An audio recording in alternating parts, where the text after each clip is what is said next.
maybe wait on signing that dotted line.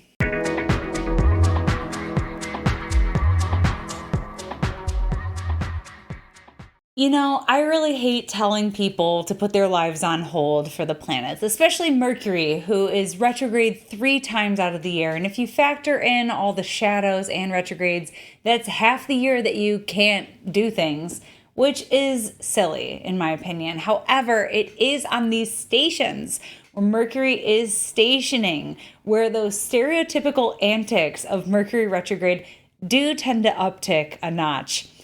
And this one in particular, because on October 2nd, Mercury is going to be stationing direct at 24 degrees and 13 minutes of Virgo, holding this opposition with Neptune.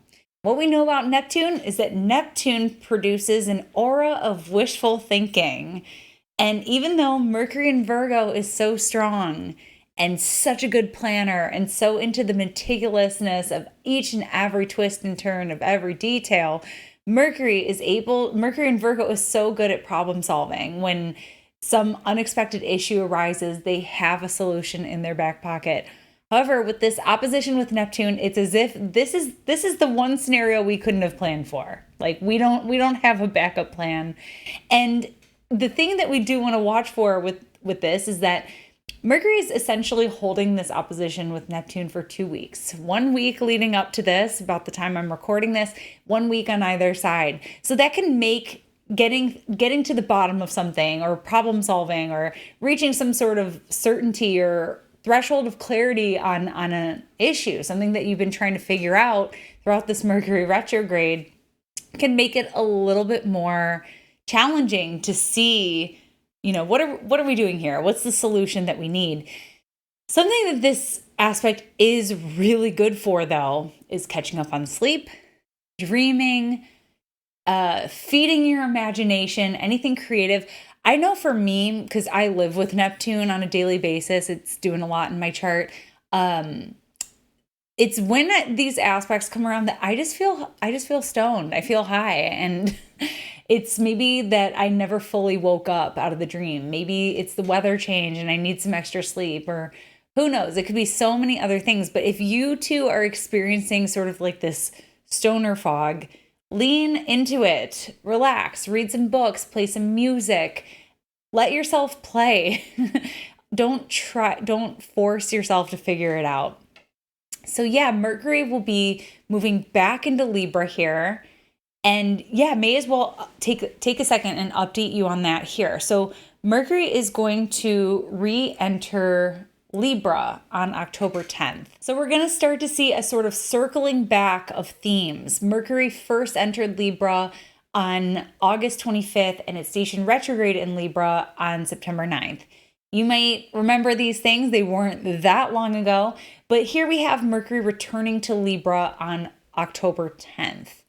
So we're going to see sort of this full circle thing of these Mercury and Libra themes starting to come back into the fore. And because the retrograde began there, I think it has continued to offer lessons rooted in Libra, even though it's been also spending its time in Virgo as well. Lots of communication lessons, especially in relationships. That's where the bulk of communication tends to take place, doesn't it? All the different relationships that we have. But there is an art to communication.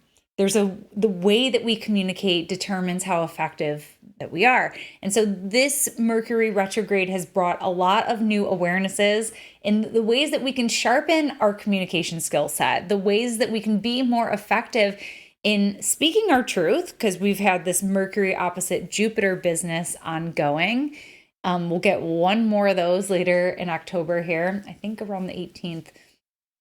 And yeah, so speaking our truth, but also being able to successfully negotiate and meet the other person, understand the other person, understand where they're coming from, because surprise, surprise, listening and understanding where someone is coming from is a significant part of communication. So we may have been getting little nuanced reminders of how we could improve this skill that we use every day, most of us. So yeah, look for that circling back that we're going to be seeing here toward the end of the month. as Mercury completes its journey through Libra throughout the rest of October. So that's a little bit about what Mercury's up to. I'm sure we'll be revisiting Mercury as we move through October. October is a big month astrologically. So I hope to see you back here soon, and we'll talk more astrology next time. Bye. Thanks for tuning in with me today. For more astrology in your world, you can connect with me on all platforms at Astro Catherine. You can also find me at catherineurban.com, where you can book your one-on-one consultation and get insights for your chart for the year ahead.